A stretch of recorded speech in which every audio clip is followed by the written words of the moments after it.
Hello प्यारे बच्चों, welcome back to my channel Chanderi tuition classes में आपका बहुत बहुत स्वागत और वेलकम है। तो आज हम यहाँ पर एक बार फिर से इस चैप्टर को पढ़ने वाले हैं, स्वतंत्रता की ओर। आपको पता है ये कक्षा 4 का हिंदी का नवा चैप्टर है। क्या है? स्वतंत्रता की ओर। इसमें हम गांधी जी के जो 2-3 आंदोलन हुए थे उनके बारे में जानेंगे कि गांधी जी ने स्वतंत्रता से पहले कैसे चरखे से सूती कपड़े का इस्तेमाल करना बताया लोगों को, है ना। और इसके बाद उन्होंने कैसे अन्याय के खिलाफ लड़ा, आंदोलन कैसे किए, है ना, नमक का सत्याग्रह कैसे किया, और भी बहुत सारी आज़ादी के बारे में बातें बहुत सारी बताई उन्होंने। उसके बारे में हम यहाँ पर बात करेंगे। और वो अपने आश्रम में कैसे रहते थे, क्या क्या काम हुआ करते थे उस आश्रम में, है ना। हम इसके क्वेश्चन आंसर भी जानेंगे और वर्कबुक में सारे क्वेश्चन आंसर मैं आपको फिल करवा दूंगा। बस आपसे एक ही विनती है कि आप चैनल पर नए हैं तो चैनल को सब्सक्राइब करके बेल आइकन को प्रेस कर दें और लाइक भी कर दें वीडियो को, और पूरी वीडियो देखें और अपने एक दोस्त को ज़रूर शेयर करें इस वीडियो की लिंक को। चलिए वीडियो को स्टार्ट करते हैं। स्वतंत्रता की ओर जब का ये पार्ट है, जब अपना भारत कहाँ स्वतंत्रता की ओर बढ़ रहा था, मतलब कि फ्रीडम की ओर बढ़ रहा था।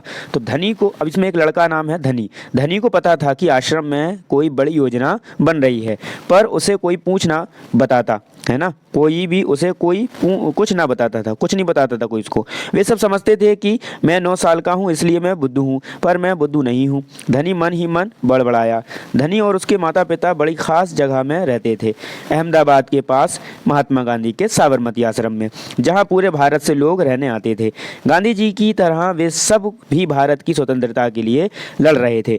जब वे आश्रम में ठहरते तो चरखों पर खादी की सूत काटते, भजन गाते और गांधी जी की बातें सुनते। साबरमती में सबको कोई ना कोई काम करना होता। खाना पकाना, बर्तन धोना, कपड़े धोना, कुएं से पानी लाना, गाय और बकरियों का दूध धोना और सब्जी उगाना। धनी का काम था बिन्नी की देखभाल करना। बिन्नी कौन थी? बकरी थी। बिन्नी आश्रम की एक बकरी थी। धनी को अपना काम पसंद था क्योंकि बिन्नी उसकी सबसे अच्छी दोस्त थी। धनी को उससे बातें करना अच्छा लगता था। उस दिन सुबह धनी बिन्नी को हरी घास खिलाकर उसके बर्तन पानी में डालते हुए बोला, कोई बात ज़रूरी है बिन्नी। वे सब गांधी जी के कमरे में बैठकर बातें करते हैं, कोई योजना बनाई जा रही है, मैं सब समझता हूँ। बिन्नी ने घास चबाते हुए सिर हिलाया, जैसे कि वह धनी की बात समझ रही हो।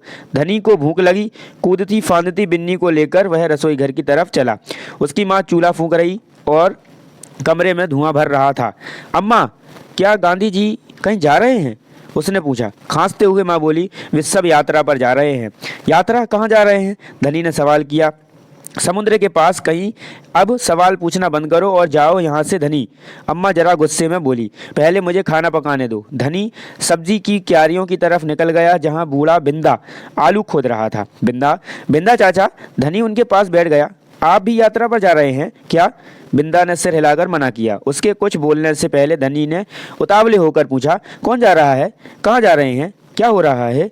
बिंदा ने खोदना रोक दिया और कहा, तुम्हारे सब सवालों के जवाब दूंगा, पर पहले इस बकरी को बांधो, मेरा सारा पालक चबा रही है। धनी बिन्नी को खींच कर ले गया और पास के नींबू के पेड़ से बांध दिया। फिर बिंदा ने उसे यात्रा के बारे में बताया।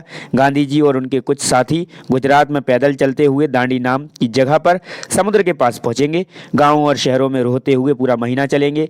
दांडी पहुँच वे नमक बनाएंगे। नमक? नमक चौक धनी चौक कर उठ बैठा। नमक क्यों बनाएंगे?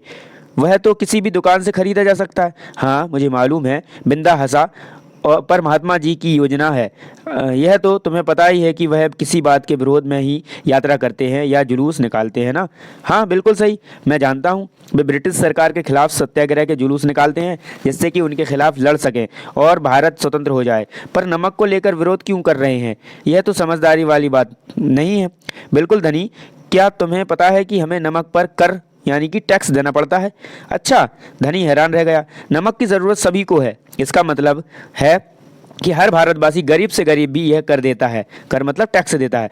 बिंदा चाचा ने आगे समझाया, लेकिन यह तो सरासर अन्याय है। धनी की आंखों में गुस्सा था। हाँ यह अन्याय है। इतना ही नहीं, भारतीय लोगों को नमक बनाने की मनाही है। महात्मा जी ने ब्रिटिश सरकार को कर मतलब टैक्स हटाने को कहा, पर उन्होंने यह बात ठुकरा दी। इसलिए उन्होंने निश्चय किया है कि वे दांडी चलकर जाएंगे और समुद्र के पानी से नमक बनाएंगे।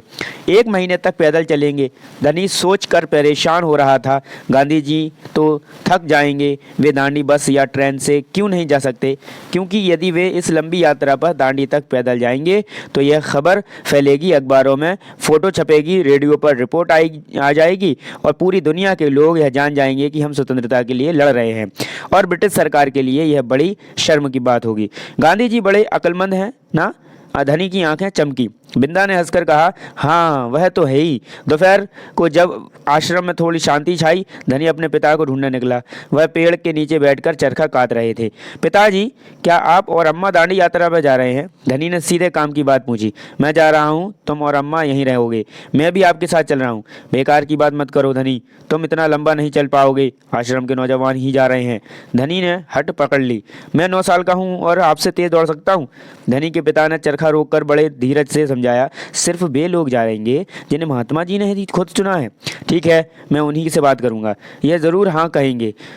धनी खड़े होकर बोला और वहां से चल दिया। गांधी जी बड़े व्यस्त थे, उन्हें अकेले पकड़ पाना आसान नहीं था, पर धनी को वह समय मालूम था जब उन्हें बात सुनने का समय होगा। रोज सुबह वह आश्रम में पैदल घूमते थे। अगले दिन जैसे ही सूरज निकला, धनी बिस्तर छोड़कर गांधी जी को ढूंढने निकला। वे गौशाला में गायों को देख रहे थे, फिर वह सब्जी के बगीचे में मटर और बंद गोभी देखते हुए बिंदा से बात करने लगे। धनी और बिन्नी लगातार उनके पीछे पीछे चल रहे थे।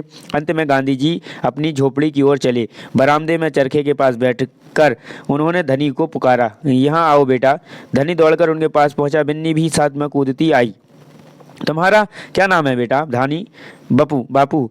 और यही तुम्हारी बकरी है? राजी। हाँ, ये मेरी दोस्त बिन्नी है, जिसका दूध आप रोज सुबह पीते हैं। धनी गर्व से मुस्कुराया। मैं इसकी देखभाल करता हूँ। बहुत अच्छा, गांधी जी ने हाथ हिलाकर कहा। अब यहाँ बताओ धनी कि तुम और बिन्नी सुबह से मेरे पीछे क्यों घूम रहे हो? मैं आपसे कुछ पूछना चाहता था। धनी थोड़ा घबराया। क्या मैं आपके साथ दांडी चल सकता हूँ? हिम्मत करके उसने कहा डाला। गांधी जी मुस्कुराए। तुम अभी छोटे हो बेटा, दांडी तो बहुत दूर है, सिर्फ तुम्हारे पिता जैसे नौजवान ही मेरे साथ चल पाएंगे। पर आप तो नौजवान नहीं, धनी बोला। आप नहीं थक जाएंगे? मैं बहुत अच्छे से चलता हूँ, गांधी जी ने कहा। मैं भी बहुत अच्छे से चलता हूँ, धनी भी अड़ गया। हाँ ठीक बात है, कुछ सोचकर गांधी जी बोले, मगर एक समस्या है। अगर तुम मेरे साथ जाओगे तो बिन्नी को कौन देखेगा? इतना चलने के बाद मैं तो कमज़ोर हो जाऊंगा, इसलिए जब मैं वापस आऊँगा तो मुझे खूब सारा दूध पीना पड़ेगा, जिससे कि मेरी ताकत लौट आए। यह तो बात ठीक है। बिन्नी तभी खाती है जब मैं खिलाता हूँ। धनी ने प्यार से बिन्नी का सिर हिलाया। मैं जानता हूँ कि इससे क्या पसंद है। बिल्कुल सही। तो क्या तुम आश्रम में रहकर मेरे लिए बिन्नी की देखभाल करोगे? गांधी जी ने प्यार से बोले। जी हाँ करूँगा, धनी बोला। बिन्नी और मैं आपका इंतजार करेंगे। सुभद्रा सेन गुप्ता, अनुवाद मनीषा चौधरी ने इसको लिखा है। अब आते हैं क्वेश्चन आंसर इसके बारे में। यहाँ तक अपन ने समझ लिया बहुत अच्छे से। अब आते हैं क्वेश्चन आंसर। क्या लिखा है? पहला कि इस कहानी को पढ़कर तुम्हें बापू के बारे में कई बातें पता चली होंगी, उनमें से कोई 3 यहाँ पर बातें लिखो। कितनी बातें लिखो? 3 बातें हमें यहाँ पर लिखना है। सबसे पहले हम लिखेंगे गांधी जी भारत स्वतंत्रता के लिए लड़ रहे थे, तो हम यहाँ लिखेंगे गांधी जी। क्या लिखेंगे? गांधी जी भारत की स्वतंत्रता, है ना, स्वतंत्रता के लिए लड़ रहे थे। ये पहला पॉइंट हो गया। दूसरा पॉइंट लिखेंगे गांधी जी चरखे पर कड़ी व सूत काटते थे, है ना। हम लिखेंगे कि गांधी जी चरखे पर सूत काटते थे। ये हो गया। तीसरा पॉइंट हम क्या लिखेंगे? तीसरा पॉइंट गांधी जी अन्याय का विरोध करते थे, है ना, अन्याय का विरोध करते थे। 3 पॉइंट हो गए। फिर आता है चूल्हा। धनी की माँ चूल्हा फूंक रही थी। धनी की माँ खाना पकाने के लिए चूल्हे का इस्तेमाल करती थी। नीचे कुछ चित्र बने हैं, उनके नाम पता करो और लिखो। ठीक है, उनके नाम क्या करना है? पता करके हमें लिखना है। तो पहला वाला तो हम इसको स्टोव कहते हैं। क्या कहते हैं? स्टोव। क्या कहते हैं? स्टोव कहते हैं। ये तो आपको जानते ही हो, ये तो चूल्हा है ना। ये तो क्या है? चूल्हा। ये क्या है? गैस। ये गैस है ना, गैस स्टोव, इसको गैस स्टोव कहते हैं। और ये क्या है? कोयले की भट्टी है। फिर आता है कि इनमें कौन कौन से ईंधन का इस्तेमाल किया जाता है, इनमें कौन कौन से ईंधन का इस्तेमाल किया जाता है। तो इसमें स्टोव में मिट्टी का तेल है ना, स्टोव में क्या है, मिट्टी का तेल, मिट्टी का तेल है ना। चूल्हे में लकड़ी, चूल्हे में लकड़ी, और गैस स्टोव में रसोई गैस, रसोई गैस है ना। कोयले की भट्टी में कोयला, कोयले की भट्टी में क्या, कोयला। ठीक है, फिर आता है आगे कहानी से आगे। नीचे कहानी में आए कुछ शब्द लिखे हैं, कक्षा में चार चार के समूह में एक एक चीज़ के बारे में पता करो, एक एक चीज़ के बारे में पता करो। सबसे पहले इसके बारे में पता करना है, स्वतंत्रता के बारे में। स्वतंत्रता का मतलब होता है आज़ादी। क्या होता है, आज़ादी। क्या होता है, आज़ादी। ठीक है, आज़ादी होता है। फिर आता है सत्याग्रह। तो सत्य के लिए किया गया हट है ना, सत्य के लिए किया गया हट है ना। खादी, खादी मतलब गदर चरखे से बनाए गए धागे से बना मोटा कपड़ा है ना, मोटा कपड़ा, मोटा कपड़ा। फिर उसके बाद आता है आपका चरखा। चरखा क्या होता है, सूत काटने का लकड़ी का यंत्र।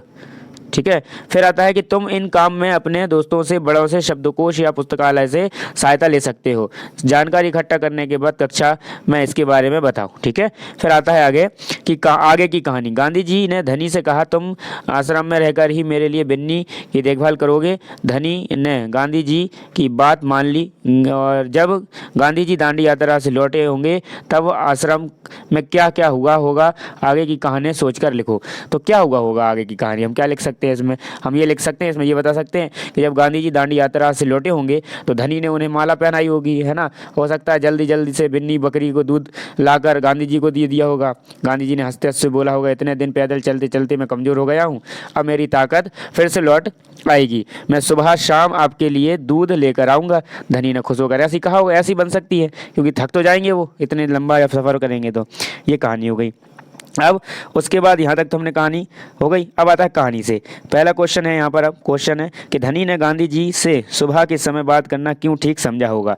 अब ये आपको खुद से आंसर देना है, क्यों समझा होगा, क्योंकि वो इस टाइम कैसे रहते हैं, फ्री रहते हैं। जब फ्री रहेंगे तो कोई सा भी व्यक्ति अगर जब फ्री है तो आप उसके पास काम करवाने जा सकते हैं। तो आप इसमें उत्तर क्या लिख लेंगे कि धनी गांधी जी से सुबह बात करने के लिए इसलिए ठीक समझा क्योंकि, अब है ना, तो आप लिख लेंगे क्योंकि गांधी जी रोज है ना, रोज सुबह आश्रम में पैदल घूमते थे रोज। फिर क्वेश्चन आता है कि धनी बिन्नी को देखभाल कैसे करता था। धनी बिन्नी की हरी घास खिलाता था। कैसा, हरी घास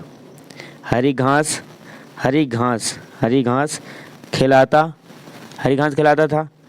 उसे बर्तन में डालकर पानी पिलाता था। उसे आश्रम में चारों ओर घुमाता था। ये लिखने हमें। फिर आता है उसके बाद कहानी और तुम। क्या, कहानी और तुम।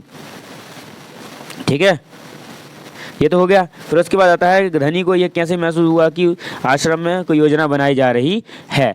ठीक है, कैसे पता चला उसको कि आश्रम में कोई योजना बनाई जा रही, तो उसने लोगों के क्या है गंभीर बातें सुनी है ना, गंभीर बातें सुनी लोगों से, तो उसे लगा कि कुछ ना कुछ प्लानिंग बन रही है। फिर उसके बाद यहाँ पर आता है नेक्स्ट की कहानी और तुम। धनी यात्रा पर जाने के लिए उत्सुक क्यों था। धनी क्यों था जाने के लिए, जो लड़का धनी था वो क्यों था। धनी को यह जानने के लिए उत्सुकता थी कि किस तरह की यात्रा है। अगर धनी की जगह होते तो आप जाने की जिद करते, क्योंकि मैं भी चाहता हूँ कि अपने देश के लिए कुछ करूँ। ठीक है, ये हो गया। फिर उसके बाद आता है गांधी जी ने धनी को ना जाने के लिए कैसे मनाया। क्या तुम गांधी जी के तर्क से सहमत हो और क्यों। तो हाँ, गांधी जी ने धनी को बिन्नी की देखभाल के लिए राजी कर मनाया है ना, राजी किया बिन्नी की देखभाल के लिए, बिन्नी की देखभाल के लिए। ठीक है, अब आता है ताकत के लिए। किसके लिए, ताकत के लिए। गांधी जी ने कहा, जब मैं वापस आऊँगा तो मुझे खूब सारा दूध पीना पड़ेगा जिससे कि मेरी ताकत लौट आए। बताओ, खूब सारी ताकत और अच्छी सेहत के लिए तुम क्या क्या खाओगे पियोगे। ठीक है, तो यहाँ पर यह है जो जोड़ी लगाना है हमें, चटपटी अंकुरित दाल। ठीक है, चटपटे जो अंकुरित दाल। ठीक है, तो इसके बाद यहाँ से आपका ये हो गया। फिर बताओ खूब सारी ताकत के लिए आप क्या खाओगे? चटपटी अंकुरित दाल और क्या है? हाँ यही है। तो आपको ये खाना है। अब इनमें से आपको क्या क्या पसंद रहेगा वो आपको लिए लिखना है। जैसे कोई कहेगा कि मैं तो भैया ठंडा शरबत पीऊँगा, फिर और कोई कुछ कहेगा, है ना, कोई कहेगा कि मैं मीठा दूध पीऊँगा, कोई ये कुरकुरे, कोई गोलगप्पे। तो अपने हिसाब से आपको बताना है। फिर आता है विशेषता के शब्द। विशेषता के शब्द, अभी तुमने जिन खाने पीने की चीज़ों के नाम पढ़े उनकी विशेषता बता रहे हैं ये शब्द। ठीक है, क्या बता रहा है? विशेषता। जैसे कि चटपटी, मीठी, गर्म, ठंडा, कुरकुरी आदि। तो जब भी कोई भी शब्द किसी चीज़ की विशेषता बताते हैं तो उन्हें हम विशेषण कहते हैं, और जो बताता है उसे विशेष कहते हैं, है ना, विशेषता या विशेष। फिर अब आता है कि नीचे लिखी चीज़ों की विशेषता बताने वाले शब्दों को सोचकर लिखिए। जैसे आता है इसमें हलवा। तो हलवा कैसा होता है? इसकी विशेषता क्या है? मीठी। तो हम लिखेंगे मीठी या मीठा, कुछ भी लिख सकते हैं, अभी तो मीठा लिख दो। फिर आता है पेड़। अब पेड़ कैसा होता है? पेड़ होता है घना, है ना, पेड़ घना। नमक। नमक कैसा होता है? सफ़ेद। ठीक है। फिर आता है चींटी। चींटी होती कैसी? छोटी। फिर आता है पत्थर। तो पत्थर कैसा होता है? चिकना। कैसा? चिकना। और यहाँ पर आता है कुर्ता। इसका आता है कुर्ता, तो यहाँ पर लंबा। चश्मा। तो चश्मे का आता है मोटा। और झंडा, क्या आता है फिर? झंडा। तो झंडे में आएगा लाल, है ना। फिर उसके बाद आता है यहाँ पर कि चांदी की बिंदी। नीचे लिखे शब्दों में सही पर बिंदी या फिर अम का चंद्र बिंदु लगाओ। जैसे कि धुआं। क्या? धुआं। तो धुएं में कहाँ लग जाएगा? तो धुएं में चंद्रमा नहीं, ये वाली बिंदी लग जाएगी, है ना। तो यहाँ पर लग जाएगा आपका क्या? धुआं। यहाँ धुआं। फिर कुआं। कुएं के बाद फूंक। कहाँ? फिर यहाँ भी बांध। बांध, माँ, गाँव। फिर इंतज़ार में और पसंद में ये, और ये वाले जो हैं वो कुछ नहीं है। ठीक है, आगे चलते हैं हम। किसकी जिम्मेदारी? धनी को बिन्नी की देखभाल करने की जिम्मेदारी दी गई थी। इनकी क्या क्या जिम्मेदारियां थी? माँ, पिता, बिंदा। तो देखो, जो माँ की थी वो खाना बनाने की थी, खाना बनाने की। पिता की थी सूत काटने की। किसकी? सूत काटने की। बिंदा की थी सब्जी उगाने की। किसकी? सब्जी उगाने की। ये इनकी सबके काम थे। फिर आता है उसके बाद यहाँ पर कि पोरबंदर, यहाँ गांधी जी का जन्म हुआ था। तो ये पोरबंदर है जहाँ पर गांधी जी का जन्म हुआ था, है ना। प्राथमिक विद्यालय राजकोट, जहाँ गांधी जी पढ़ते थे। ये राजकोट का प्राथमिक विद्यालय है। फिर गांधी जी 7 साल की आयु में, गांधी जी की 7 साल की आयु की उम्र दी हुई है। फिर यहाँ पर दिया है कि गांधी जी और कस्तूरबा सुबह शेयर करते हुए। गांधी जी की वाइफ का नाम क्या था? कस्तूरबा गांधी। ठीक है। और उसके बाद यहाँ पर लिखा है कि महात्मा गांधी की प्रार्थना सभा। तो ये प्रार्थना सभा है महात्मा गांधी की। ठीक है, आगे आते हैं। महात्मा गांधी और रविन्द्रनाथ टैगोर शांति निकेतन में पश्चिम बंगाल में थे। शांति निकेतन में ये पंडित रविन्द्रनाथ टैगोर और ये महात्मा गांधी काम करते हुए सूक्ष्मदर्शी से देख रहे थे कुछ, वो, है ना, सूक्ष्मदर्शी से कुछ देख रहे हैं। फिर आता है महात्मा गांधी लिखते हुए। तो महात्मा गांधी यहाँ पर लिखते थे ऐसे टाइप में। महात्मा गांधी तुलसी का पौधा लगा रहे हैं यहाँ पर, तो तुलसी का पौधा लग रहा है। फिर महात्मा गांधी पढ़ते हुए। महात्मा गांधी यहाँ पर न्यूज़पेपर या अखबार को पढ़ रहे हैं। सब इंग्लिश में लिखा हुआ है क्योंकि वो कहते लॉयर थे, है ना। आई होप ये चैप्टर आपको बहुत ही अच्छे से बेसिकली समझ में आ गया होगा। मैंने पूरा चैप्टर पढ़ा। अगर इसमें कोई भी गलती हो गई है तो माफ़ी चाहते हैं, और आप अपने दोस्तों को इस वीडियो को ज़रूर शेयर करें जिससे हमारी वॉच टाइम थोड़ा सा कंप्लीट हो जाए, थोड़ा और बचा हुआ है।